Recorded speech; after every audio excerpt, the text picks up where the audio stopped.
이 한 시간 하나님의 은혜가 더 풍성하게 임하게 되기를 예수님의 이름으로 축원해 드립니다. 오늘 본문에 있는 말씀을 통해서 지금은 나라와 통치자를 위해 기도할 때 그런 제목 가지고 말씀을 살펴봅니다. 얼마 전 6월 초쯤에 바둑 경기가 있었나 봐요. LG 세계 바둑대회에서 중국 선수가 168수까지 두었을 때 그 바둑판 승세가 중국 선수 99, 한국 선수 1 이렇게 승패가 나왔다고 하는 겁니다. 그도 그런 것이 이제 요즘은 이제 AI로다가 이 바둑판 승세가 어떻게 갈라질 건가를 예측하는데 그 AI마저도 중국 선수 우승이 99%, 한국 선수 1% 가능성이 있다. 그렇게 봤다고 하는 겁니다. 이건 사실 100% 증거과 진배가 없는 겁니다. 자, 이렇게 되니까 중국 선수인 양당시는 하품을 하거나 또 먼 산을 쳐다보거나 또 그리고는 자기가 가지고 온 그 과자를 거기서 먹는 등 그렇게 아주 경기 시간에 불성실하게 임하게 됐다고 합니다. 그러는 가운데 한국 선수 신진서라고 하는 선수가 아주 묘수한 살을 딱 뒀는데 189수에 그 판세를 확 뒤집어 놓으니까 AI가 갑자기 한국 선수 99, 중국 선수 1% 그렇게 해서 그 바둑판을 이기게 됐다고 하는 겁니다. 여러분, 하나님은 항상 우리에게 이김을 주십니다.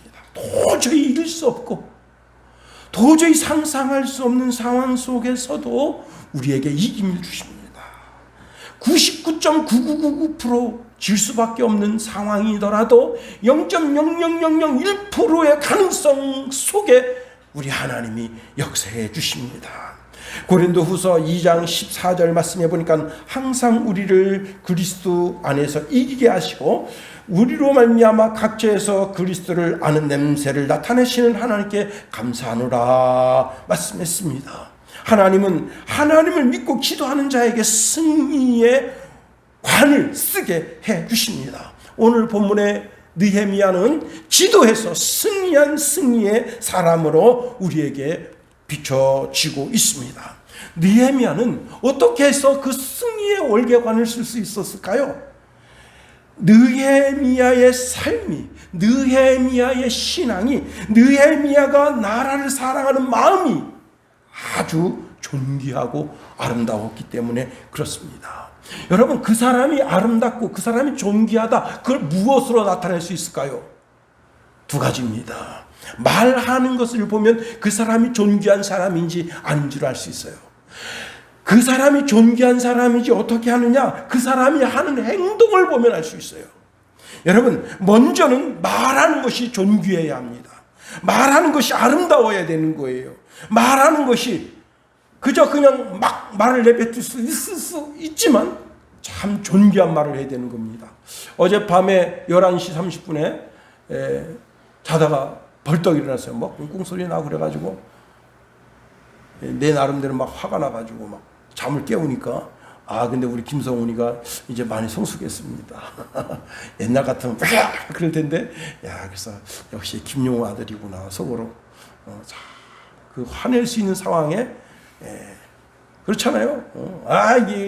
이게 갖다 놓은 지가 언젠데 말이야 이따구로 하냐고 막 아빠한테 막 그럴 텐데 참 있어.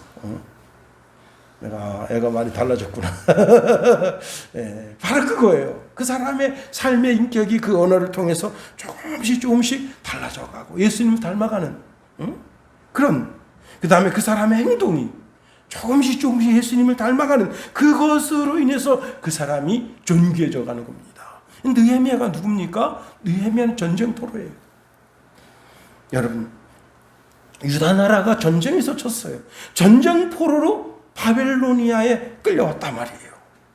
전쟁포로는 짐승만도 못한 취급을 받는 겁니다. 그런데 그 느헤미야가 비록 전쟁포로로 끌려왔지만 말이 귀해요. 그 삶의 행동이 아주 귀해요. 여러분, 때때로 하나님은 우리 삶에 정말 생각하지도 못한 패배를 안겨다 주실 수 있다는 사실입니다. 왜 하나님이 나의 삶에 패배를 주시는가? 우리는 그때 그 상황 내 패배 때문에 괴로워하지만 왜 패배를 주시는지 그 이유를 알 수 없을 때가 많습니다. 최근에 이제 지인 아들이 1차 합격했습니다. 근데 면접에서 떨어졌어요. 문자가 왔습니다. 목사님, 우리 아들 면접에서 떨어졌네요. 그래서 제가 그리고 느낌표 하나 하고 하나님의 뜻이 있을 겁니다. 요셉이 은 20에 팔려갑니다. 그 귀한 도련님이 남의 집에 노예로 팔려갔어요.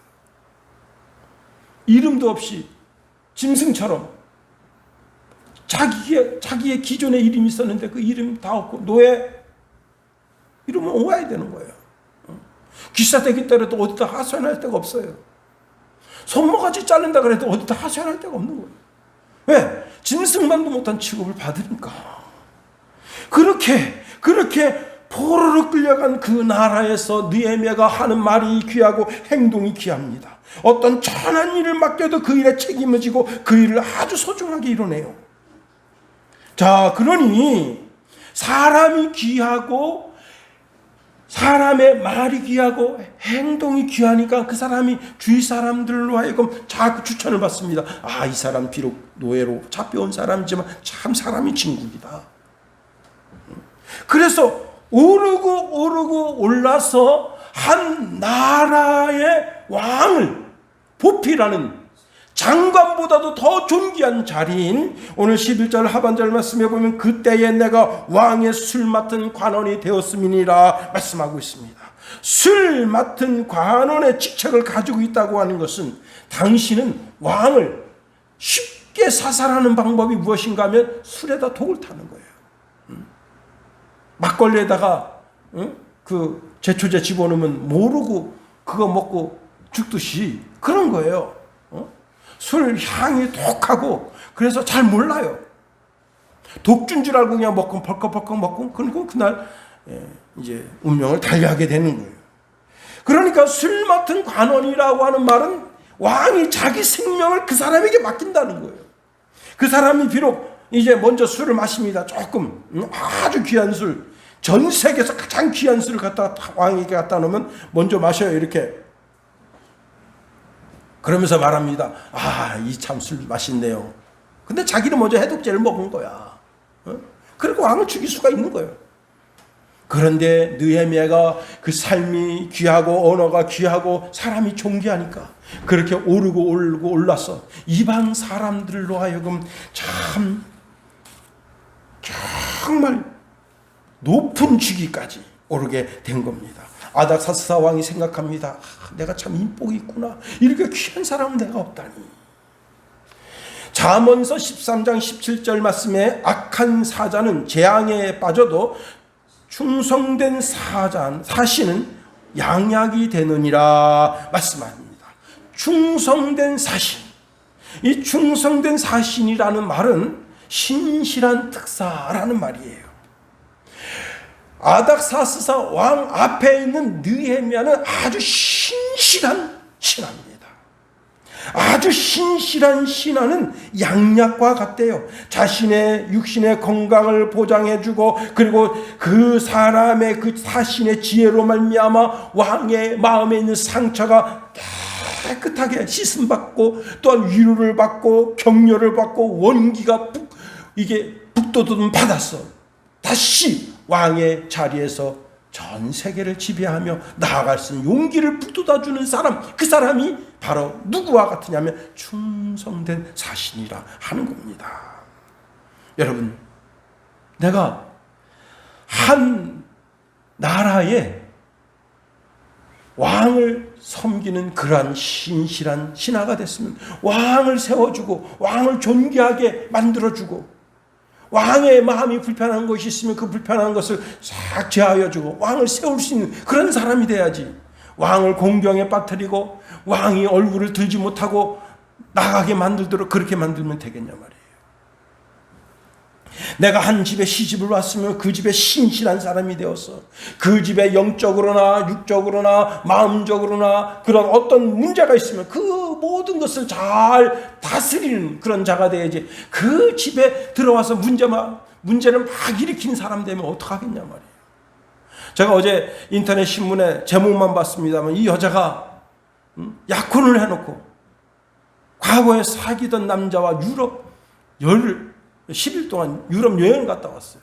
갔다 왔으면 흔적을 지우든가 해야 되는데 그 흔적을 그냥 내가 어디 갔다 그 사진 찍어서 그 사진 SNS에 다 올려놓고 남편이 아주 우연히 딱 보다 보니까 이게 무슨 사진이야.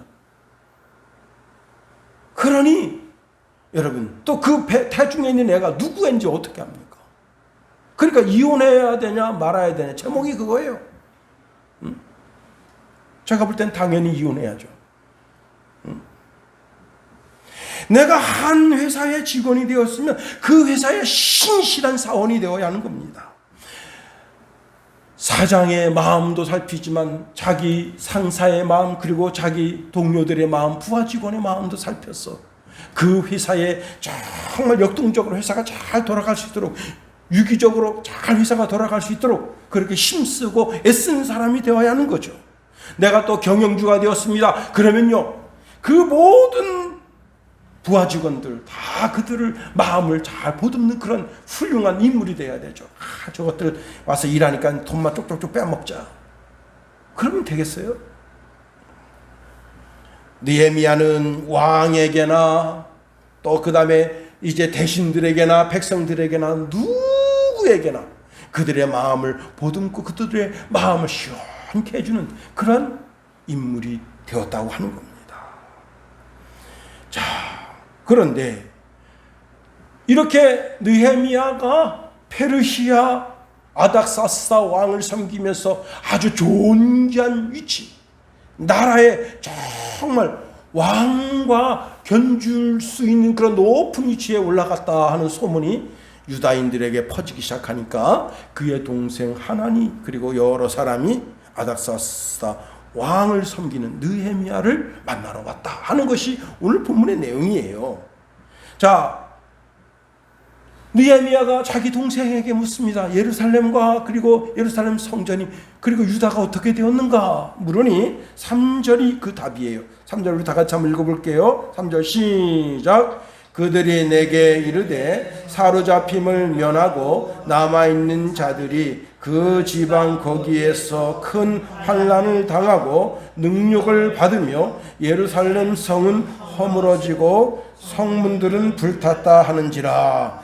자, 이 말을 듣자마자 느헤미야가 그 자리에서 앉아서 울고 수일 동안 슬퍼하며 그리고 하나님 앞에서 금식하며 기도했다 하는 겁니다. 그 기도의 내용이 5절에서 11절 말씀이에요. 이렇게 여러 날 금식하면서 기도하다가 왕이 이제 수산궁으로 돌아와서 큰 잔치를 베푸는데 여러 날 금식하며 기도하니까 얼굴이 수척합니다. 그래서 왕 앞에 나아가니까 왕이 느헤미야에게 물었습니다. 내가 병이 없거늘 어찌하여 얼굴에 수심이 있느냐? 이는 필연 내 마음에 근심이 있음이로다. 왕이 기뻐하며 즐거워하며 연회를 베풀었는데 그 얼굴 빛이 근심과 걱정과 염려로 가득 차 있다면 그 무슨 뜻이에요? 왕의 잔치를 반대한다 이게. 그 뜻 아니에요. 그런 왕의 잔치를 반대하는 것을 스스로 자처하고 있다. 그래서 느헤미야가 크게 두려워했습니다. 느헤미야가 말합니다. 왕은 만세수를 하옵소서. 내 조상들의 묘실이 있는 성읍이 이제까지 황폐하고 성문이 붙었으니 내가 어찌 얼굴에 수심이 없사오리까 하니까 왕이 그럼 내가 어떻게 하랴 물어봅니다. 그때 느헤미야가 짧게 기도하고 왕이 만일 좋게 여기시고 종이 왕의 목전에서 은혜를 얻어 싸우면 나를 유다 땅 나의 조상들의 묘시 있는 성읍에 보내어 그 성을 건축하게 하옵소서 하니까 그 옆에 왕비가 있는데 왕이 그 말을 들으면서 왕비를 쳐다봅니다. 왕비의 눈빛이 들어주라. 그 소원을 들어주라. 그때 이제 느헤미야가 말합니다. 왕이 만일 이를 좋게 여기시거든 강 서쪽 총독들에게 내리시는 조서를 내게 주사 그들이 나를 용납하여 유다에 들어가기까지 통과하게 하시고 또 왕의 산립 감독 아삽에게 조서를 내리사 그가 성전에 속한 영문의 문과 성곽과 내가 들어갈 집을 위하여 들보로 쓸 제목을 내게 주게 하옵소서 할 때, 그렇게 간청할 때 하나님의 손이 포근하게 그 아닥사스다 왕과 왕비와 자기를 돕는, 그리고 자기가 전율을 느끼는 것을 알았다는 거예요. 기도 응답에 전율이 느껴지는 걸 알았다는 거예요. 여러분이 간절히 하나님께 금식하고 기도하고 매달리며 간구할 때 여러분이 무엇을 하나님 앞에 소원하고 간구하든지 하나님의 손길이 덮이시는 역사가 있음을 기억하시길 예수님의 이름으로 축원해 드립니다.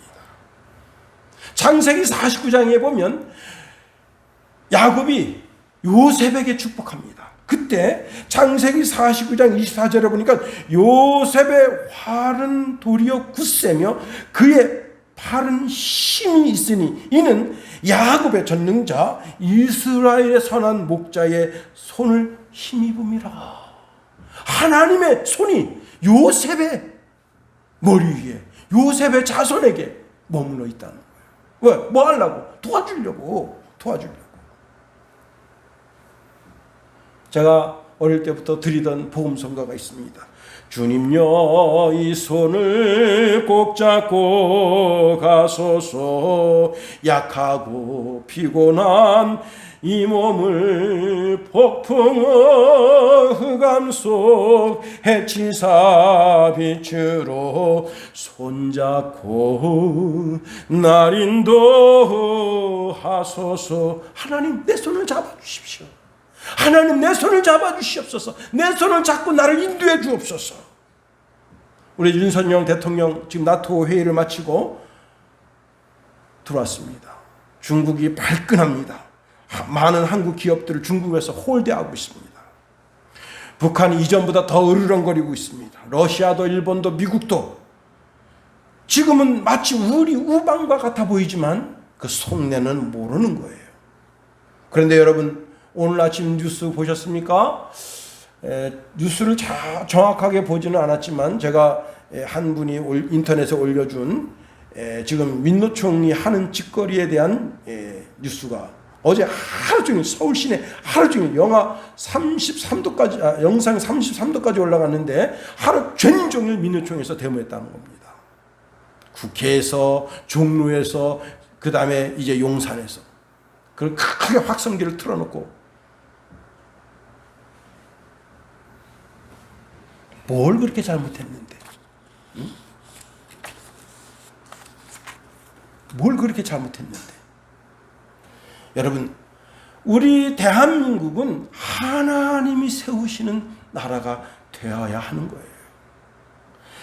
하나님이 세우시면 헐자가 없는 겁니다. 그런데 하나님이 세우시는 나라가 되기 위해서는 오늘 느헤미야를 주목해 봐야 되는 거예요. 자, 유다가 망했다고요. 예. 성벽, 예루살렘 성벽이 완전히 무너지고 성문도 다 불탔습니다. 예루살렘 성전도 완전히 돌 위에 돌 하나 남지 않고 무너졌어요. 그 완전히 무너진 도시를 세우는데 여러분, 우리가 문재인 대통령이 나라를 5년 동안 완전히 망가뜨렸어요. 완전히 망가진 경제, 사회, 문화, 역사, 종교 모든 것을 다시 세우는데 우리가 오늘 이 시간은 느헤미야를 주목해 봐야 되는 거예요. 그러면 느헤미야가 어떻게 해서 예루살렘을, 유다를 다시 재건할 수 있었느냐 하는 거예요. 여러분, 느헤미야가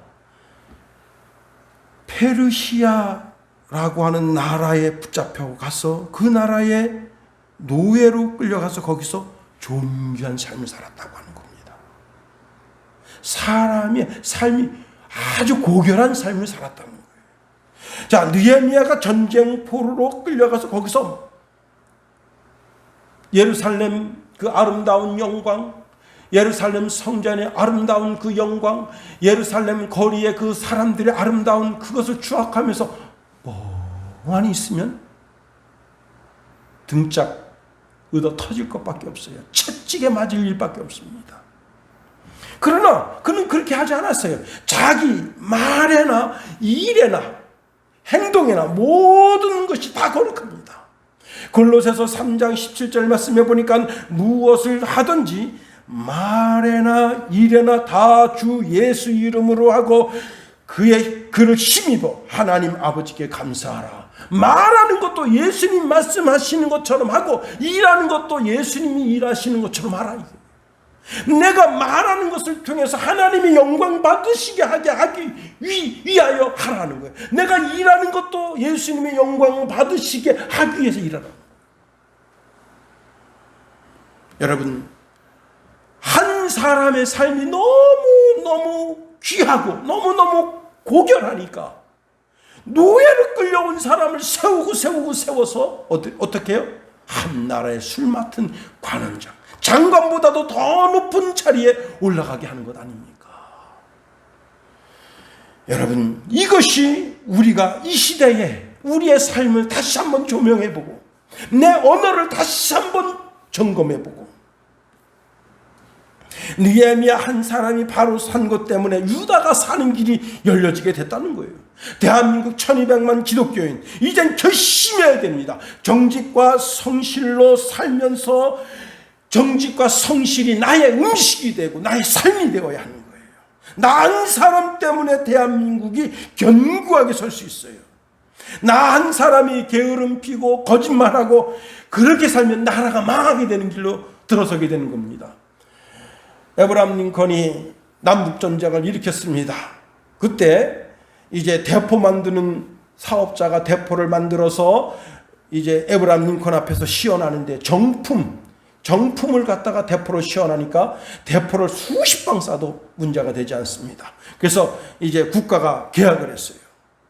그리고 그 대포를 놓아주는데 처음에는 정품을 썼습니다. 정품을 놓아줬어요. 아, 그 대포 괜찮다, 좋다 소문이 나니까 국가에서 이번에는 더 많은 대포를 그 대포업자한테 만들어서 납품하도록 했습니다. 그때는 어떻게 했느냐? 대포를 무쇠로만 만들어야 되는데 잡쇠를 거기다 집어넣습니다. 어떤 일이 벌어졌느냐? 대포로 쏘려고 폭탄을 넣고 방아쇠를 당기는데 그 자리에서 포탄이 터진 거예요. 그가 납품한 대포가 56%인가가 불량품이었다는 거예요. 그래서 오히려 남군을 죽이는 것이 아니라 북군을 죽이는 대포알이 된 거예요. 그래서 전쟁에서 밀리게 되는 원인 중에 하나였다고 하는 겁니다. 우리 살고 있는 춘천 효자동에 5년 전에 비가 어마어마하게 왔어요. 공무원들이 이 비에 무슨 피해가 있겠는가 했는데 효자동 일대 물이 잠기면서 어떤 일이 벌어졌습니까? 250채 가구가 잠겼어요. 그러니 그 집 텔레비전, 냉장고, 전자제품 일체, 농 일체 그거 물어주려고 얼마나 애썼습니까? 근데 이 비슷한 일이 10년 전에 중곡동 배수지 펌프장에서 있었습니다. 그날 비가 많이 온다고 하니까 국가에서 비상을 걸어서 공무원들 이제 전부 대기하게 했습니다. 배수지 공무원들도 다 출근했어요. 근데 비가 그렇게 많이 오질 않아요. 오락가락 조금 오니까 이 배수지 공무원들이 거기서 밤새도록 술 먹어가면서 고스톱 치고, 그리고 3시쯤 돼서 잠들었는데 그때부터 소낙비가 오기 시작합니다. 주차할 수 없을 정도로 비가 왔는데 2,500가구가 물에 잠겼어요. 그래서 공무원들한테 전화를 합니다. 빨리빨리 출근해서 그 배수지 펌프장을 돌려라. 아무리 전화해도 전화가 안 돼요. 그래서 한 공무원이 혹시나 하고 그 배수지 가서 문을 두들기니까 술 처먹고 다 지금 뻗어지는 거예요. 여보시오, 지금 동네 중곡동 2동, 3동, 4동 다 물 잠겨가지고 물 날린데 지금 당신들 뭐 하는 거예요? 그랬더니 그래요? 하고 수치 딱 놓으니까 5분 만에 물이 빠져나갔다. 이런 공무원이 있으면 나라가 되겠어요? 국가가 되겠습니까? 여러분, 나 한 사람이 바로 서면 되는 거예요. 난 사람이 내가 어느 곳에 있든지, 직장에 있든지 직장에서 바로 서고, 학원에 있으면 학원에서 바로 서고, 사업장에 있으면 사업장에 한 사람이 정직과 성실과 열정으로 바로 서면 되는 거예요. 먼저 기독교인들이 바르게 서야 되는 거예요. 제가 얼마 전에 인도 나라, 대학생들 컨닝을 하는데 그 부모님들이 다 나와가지고 그 시험지를 이게 인쇄해가지고 그 카메라로 찍어서 밖에 내보내주면 거기 전문가가 답을 해주면 그 자리에서 답을 팔아요. 150달러에. 그러면 그 답을 갖다가 지 아들 새끼한테 블루투스로 연결해 주는데 수십 개, 수백 개의 블루투스가 막 하니까 혼선이 생겨. 그러니까 그 답안지를 갖다 자기 아들한테 갖다 주려고 4층에서 시험 보서 4층 그 벽을 뛰어 올라가다가 떨어져 지 아버지가 척추가 부러졌다. 이런 게 비일비재하다. 이 나라가 되겠습니까? 여러분, 스페인의 한 여성이 이름이 히메네스라고 하는 여자인데, 이 여자가 28년 동안 시각장애인 행세를 했대. 그리고 그 시각장애인 행세를 하면서 시청에 등록돼서 따박따박 돈 받아 먹었어. 그런데 그 남편이 이상한 거예요. 뭐냐면 립스틱을 아주 정확하게 바르는 거야. 사람이 꼬리가 길면 밟히는 법이에요. 립스틱을 너무 정확하게 발라. 그래서 여보, 당신 어떻게 이렇게 정확하게 발라? 누가 이렇게 수정해 주는 것도 아니고. 그런데 텔레비전을 보는데 이 곁눈질을 잡고 텔레비전을 보는 거예요. 재밌는 거 나오니까 막 웃기도 하고, 딱 이렇게 무서운 장면은 끔찍하고. 당신 보이지? 결국 실패했습니다. 그래서 물어봤어요. 당신 왜 시각장애인 행세를 했냐 그랬더니, 동네 꼴 보기 싫은 것들 돌아다니는데 그 꼴 보기 싫은 것들 만나서 인사하기 싫어서 시각장애인 행세를 했는데 그게 먹히더라. 28년 동안 시각장애인 행세를 했다. 잠언서 25장 28절에 보니까 자기 마음을 제어하지 아니하는 자는 성읍이 무너지고 성벽이 없음 같과 없는 것과 같으니라 말씀합니다. 한 사람이 거짓과 부정을 저지르면 너도 여러분, 요즘 최근에 농협 직원들, 그 은행 직원들, 새마을금고 직원들 기본이 막 70억, 80억이에요. 참, 믿음의 사람들이 정신을 바짝 차리고 서야 됩니다. 서일준이라고 하는 분이 있는데요. 이분은 고등학교만 졸업하고 공무원 시험을 봐서 구급 공무원이 됐습니다. 그리고는 이제 거제군청, 현재는 거제시청인데요. 거기서 어디로 발령을 받았는가 하면 연초면 사무소 면석기가 됐습니다. 그래서 구급 공무원을 출발했습니다. 근데 이 사람은 정직하고 성실하고 자기 일에 열정이 있어요. 그래서 이 사람이 이제 진급을 해서 7급 공무원이 되어서 서울시청으로 전근을 가게 됐습니다. 서울시청에 촌놈이, 거제 촌놈이 왔으니까 누가 눈여겨봅니까? 근데 그 속에서도 자기가 정직과 성실과 열정으로 그 일을 하면서 특별히 뭘 했는가 하면 서울 시내에 있는 관제, CCTV 관제, 그걸 이 사람이 제안을 했대요. 차가 어디가 막히는가, 어디가 잘 가는가. 그래가지고 이 사람이 뽑혀서 서초구청으로 갔다가 서초구청에서 일하는데 이명박 대통령이 눈여겨보고 이렇게 존귀한 사람 우리가 갖다 쓰자.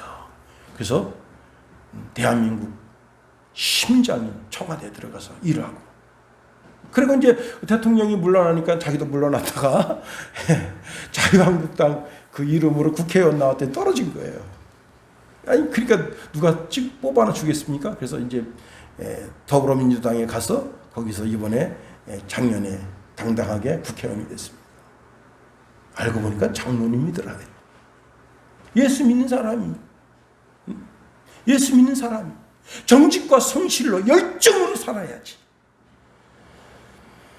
그렇습니다. 우리는 말에나 일에나 예수님과 같아야 돼요. 비록 내가 전쟁 포로로 처박혔을지라도 거기서 정직과 성실로 열정으로 자기 자신을 읽어야 됩니다. 두 번째로 느헤미야를 통해서 유다를, 예루살렘을 일으켜 세울 수 있었던 것은 그가 이 큰 능력과 환난을 겪은 예루살렘을 보면서 먼저 회개하는 마음을 가졌다는 거예요. 느헤미야가 자기 동생 하나니한테 듣습니다. 예루살렘 성벽이, 그 돌로 만든 성벽이 허물어지고 모든 성문이 다 불탔습니다. 그리고 거기 막 거지 새끼들 막 우글우글해요. 누가 밥 주는 사람 없고 떡 주는 사람 없는데 거지가 그냥 우글우글합니다. 느헤미야가 듣고 안 됐구만. 아휴, 다시 돌아가서 거기서 살게 되는가? 차라리 이 나라에서 살지, 나랑 같이. 안 됐구만. 그리고 아무런 조치를 하지 않았으면 예루살렘에 유다가 세워지지 않습니다. 그런데 그 말을 듣고 4절 말씀 보세요. 4절 우리 다 같이 한번 4절 읽어봅니다. 시작. 내가 이 말을 듣고 앉아서 울고 수일 동안 슬퍼하며 하늘의 하나님 앞에 금식하며 기도하여. 예, 그 말을 듣고 앉아서 울면서 왜 울은 거예요? 유다가 지은 죄, 예루살렘에 있는 당국자들이 지은 죄가 마치 자기가 그 죄를 지은 것처럼 아파하면서 하나님 앞에 울은 거예요. 괴로워한 거예요. 나는 지금 바사 제국의 고관으로 아주 높은 직위에서 정말 영광을 누리고 있는 그런 삶을 살고 있는데 예루살렘에 있는 저들은 거지나 진배 없다 이게요. 비류들, 인간 취급받지 못하는 거지와 같은 인생을 살고 있다. 그것을 느끼고는 자기 가슴이 무너지는 거예요. 최근에 한 선교사님 통화를 했어요. 그리고 이제 제가 공돈이 좀 생겨서 거기에 대한 11조를 우리 교회에서 쓱 먹으면 안 되겠다. 그래가지고 11조를 보내드리고 전화를 했는데 그 선교사님 전화가 통화됐어요. 그래서 어떻게 된 거냐 그랬더니 몸이 안 좋아서 검사 받으러 갔다. 이야, 그러니까 그분을 위해서 새벽마다 기도하게 되더라고요. 하나님, 그가 큰 근심과 걱정 속에서 이렇게 건강검진을 받으러 왔지만 아무것도 아닌 것처럼 해주시옵소서. 여러분, 완도 실종 유나 가족 참 들으면 내가 그 사람 만났으면 그래 다시 한번 힘을 내라 권면하고 위로했을 텐데. 4년 전에 시골집에 가니까 어머니가 이렇게 말합니다. 철책선 저렇게 다 끊어놓고 군인 하천에서도 군인이 철수하고 양구에서도 군인이 철수하면 어떡하나. 여러분, 나라에 대한 걱정, 나라님에 대한 걱정, 군인들에 대한 걱정, 염려. 여러분, 나라 지도자 잘못 뽑았다. 한탄하며 괴로워했어. 그런데 그 지도자 때문이 아니라 나 한 사람이, 이 백성이, 이 나라가 짓는 죄를 슬퍼하며 괴로워하며 하나님 앞에 매달릴 때, 특별히 오늘 느헤미야는 금식하며 매달렸다. 금식이라고 하는 것이 뭐예요? 식음을 전폐하는 거예요. 이 식음의 전폐를 할 때 하나님께서 놀라운 은혜를 주시는데 이사야서 58장 6절에 보니까 내가 기뻐하는 금식은 흉악한 결박을 풀어주며 멍에의 줄을 끌어주며 압제 당하는 자를 자유하게 하며 모든 멍에를 꺾는 것이 아니겠느냐. 줄인 자에게 내 양식을 나누어주며 유리하는 빈민을 집에 들이며 헐벗은 자를 보며 입히며 내 권력을 피하여 스스로 숨지 아니하는 것이 아니겠느냐. 그리하면 내 빛이 새벽같이 내게 비칠 것이며 내 치유가 급속할 것이며 내 공의가 내 앞에 행하고 여호와의 영광이 내 뒤에 호위하리니 내가 부를 때에 나 여호와가 응답하겠고 내가 부르짖을 때에 내가 여기 있다 하리라. 금식하면서 하나님 앞에 매달릴 때 하나님께서 나 여기 있다. 그리고는 주님께서 응답해 주시겠다. 그러니 느헤미야가 금식하며 하나님 앞에 매달리는 거예요. 식음을 청폐하고. 여러분, 우리가 울며 금식하며 하나님 앞에 매달릴 때 마귀가 내 삶 앞에 99% 마귀가 이기고 내가 1% 이길 가능성도 없지만 하나님은 승리하게 해주시는 거예요. 마귀가 저는 울무가 아무것도 아닌 것처럼 만들어 주시는 거예요. 우리가 울며 금식하며 하나님 앞에 매달릴 때에 내 목에 멍에의 줄이 있어요. 억압의 줄이 있어요. 그걸 하나님 풀어주시는 거예요. 우리가 울며 금식하며 하나님 앞에 매달릴 때 폭력과 압제를 인하여 몸이 상하고 마음이 상할 때 그 심령에게 자유를 주시는 거예요. 즉 노예의 자리에서 자유자의 자리가 되게 하는 거예요. 금식이 그렇게 중요한 겁니다. 세 번째로, 어떻게 해서 유다 나라가 다시 세워지고 예루살렘 벽이 세워지고 성전이 세워지는 근간이 되게 됐는가? 그것은 느헤미야가 하나냐의 소식을 듣고 기도하기로 작정할 때, 그때 비로소 그 일이 시작이 되었다고 하는 겁니다. 자, 느헤미야가 아무리 정직하고 성실하고 열정이 넘치는 하나님의 사람이라도 기도하지 않으면 하나님의 손이 움직이지 않습니다. 하갈이 자기 13살 먹은 아들 데리고 광야에 쫓겨났어요. 아들이 죽어갑니다. 그런데 자기가 그 아브라함 집에서 늘 아브라함이 늘 여호와여 여호와여 부르는 거예요. 아니 여호와가 오지도 않았는데 여호와여 여호와여 부르는 거예요. 하갈이 자기 아들 죽어가는 걸 보면서 여호와여 여호와여 부르는 거예요. 그러니까 주의 사자가 온 거예요. 하갈아, 너 어찌해서 여기서 오느냐? 기도할 때 하나님은 움직이는 거예요. 그래서 여러분 4절 하반절 말씀해 보니까 하늘에 하나님 앞에 금식하며 기도했다 했어요.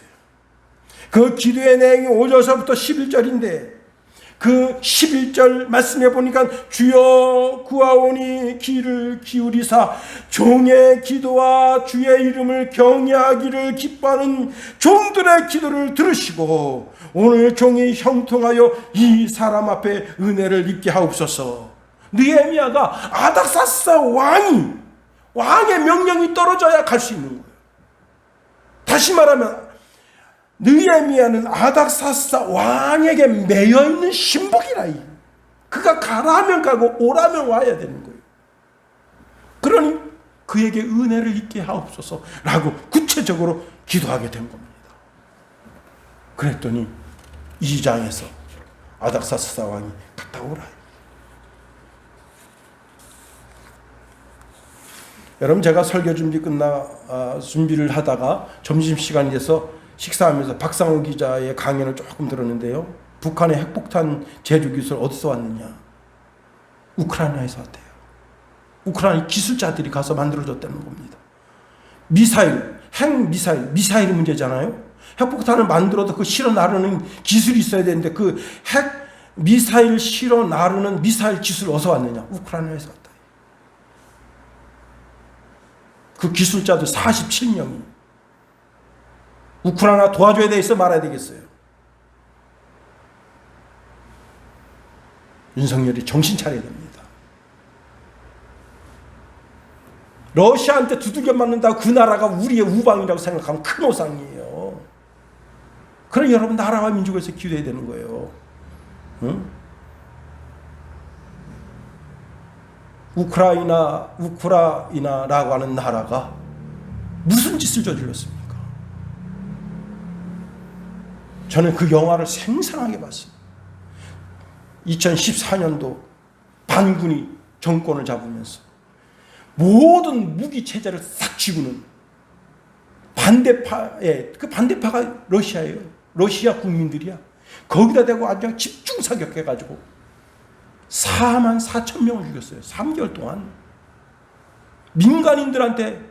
지금도 마찬가지입니다. 그들이 다시 정권 잡은 거예요. 별거 아니에요. 그 우크라이나 국민들이 존귀하고 거룩하고 정말 하나님 말씀대로 살려고 하는 그런 사람들이어서 비록 나라가 약해서 저렇게 러시아한테 두들기만 한다. 그러면 우리가 도와줘야죠. 그게 아니잖아요. 악에 받쳐가지고 악을 향하는데 거기다 대고 지금 뭐 얼마예요? 4조 정도 대주려고 지금 계획 중에 있잖아요. 아는 건 아닌 거예요.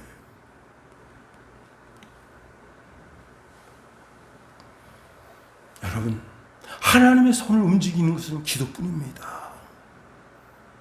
예수님께서 이제 한 백부장의 초청을 받아서 그 백부장의 집을 갑니다. 그때 12년 동안 혈류증 앓던 여인이 내가 예수님 옷자락만 만져도 낫겠다 하고 그 믿음을 가지고 예수님 옷자락을 만집니다. 순간적으로 예수님께서 자기 몸에서 능력이 나간 것을 아시고 누가 내 몸에 손을 대었느냐. 그런 여인이 발발 떨고 있어. 여인아, 네 믿음이 너를 구원하였느니라. 편안히 가라. 여러분, 이 여자는 내가 예수님의 옷자락만 만져도 낫겠다고 하는 믿음으로 예수님 옷자락 만졌는데 그 기도가 예수님 옷자락 만지는 거예요. 지금도 우리 주님은 거룩한 영으로 이 성전을 다니시면서 말씀으로 여러분의 영을 만지시고 찬양으로 여러분의 영을 만지시고 우리가 드리는 성시 교독을 통해서도 여러분의 영을 만지시고 여러분을 만지시는데 특히 여러분이 간구하며 기도할 때 여러분의 전생애를 만지십니다. 기도하지 않으면 하나님이 하실 일이 없으세요. 우리가 하나님 앞에 믿고 간구하며 기도할 때 기도하라고 기도하면 너는 내게 부르짖으라. 그럼 내가 크고 비밀한 일을 내가 너에게 보여주겠다고 약속하시잖아요. 느헤미야가 금식하며 매달리며 하나님 앞에 간구하며 기도할 때 그때 하나님의 선하신 손이 아닥사스다 왕을 덮고 그 왕비를 덮고 그리고 느헤미야를 덮은 거예요. 어떤 분이 가이드 포스트지에 나와 있는 문대성 선수 이야기를 올려놨더라고요. 제가 그래서 그걸 여러분에게 소개하면서 말씀을 마치려고 합니다. 이 문대성이라고 하는 선수는 태권도 신동이라고 알려져 있지만 사실은 몸이 너무 약해서 태권도를 시작했대요. 너무 가난한 가정에 한 벌밖에 없는 도복. 그래서 그 애가 체육관에서 돌아오면 그날 빨아요. 땀에 완전히 젖었으니까. 그래서 말려서 그 이튿날 애가 학교 갔다 오면 그 도복을 주는 거예요. 그렇게 해서 한 벌로다가 이렇게 운동을 그렇게 시켰습니다. 그런데 운동을 시켜 가다가 타박상 때문에 다리가 골마서 잘라야 될지 모르는 상황에 들어가게 됐습니다. 그런데 그 주변 사람들이 그 문대성을 안타까우면서 위에서 기도해 줬다는 거예요. 그리고는 24살이 되던 해에 시드니 올림픽에 출전한 기회를 얻었지만은 우여곡절 속에 탈락하게 됩니다. 어머니는 뇌졸중으로 쓰러지고 누나는 갑상선 암에 걸리게 됩니다. 그래서 너무 힘들고 곤란해가지고 술로다가 인생을 보내고 있는데 그때 자기 주변에는 늘 기독교인이 있었대요. 형 교회 가. 같이 교회 가자. 형 같이 교회 가자. 자기가 어디 가든지 기독교인들이 앞을 가도 기독교인, 뒤를 가도 기독교인. 그러면서 자기가 이렇게 고백하고 있습니다. 하나님이 내 주위에다가 기독교인들을 다 심어놨다. 가장 친한 친구가 형 교회 가자. 형 하나님이 형을 손을 붙잡아 주려고 손을 내밀 때 그 손을 잡아야지. 형이 그 손을 부딪히면 하나님도 다시는 안 잡아줘. 그 말에 정신 번쩍 나가지고 그때부터 이제 교회를 갔는데 놀라운 일이 생깁니다. 누나가 갑상선 암에서 완치가 되고 그리고 이제 어머니도 고침을 받고 그리고 2004년 8월 30 아테나 올림픽에서 그 유명한 뒷발치기로다가 소나 뒷발치기 하는 줄 알았는데 탁 해가지고 그때 금메달 땄잖아요. 그때도 어마어마하게 기도를 했대요. 하나님, 제가 이 분위기에 주눅들지 않게 도와주세요. 참 다 외국 사람들이에요. 그 외국 선수를 응원합니다. 하나님, 제가 이 분위기에 주눅들지 않게 도와주시옵소서. 제가 멋지게 경기를 해낼 수 있게 도와주옵소서. 그 경기장에 딱 들어가는데 응원 소리가 안 들리는 거야. 그들이 아무리 크게 해도 긴장이 되면서 막 몸을 움켰던 그 마음이 싹 긴장이 풀리면서 그래서 멋지게 경기를 해서 그날 하나님의 손이 자기와 함께함을 느꼈다는 거예요. 느헤미야는 정직과 성실과 열정으로 살았어.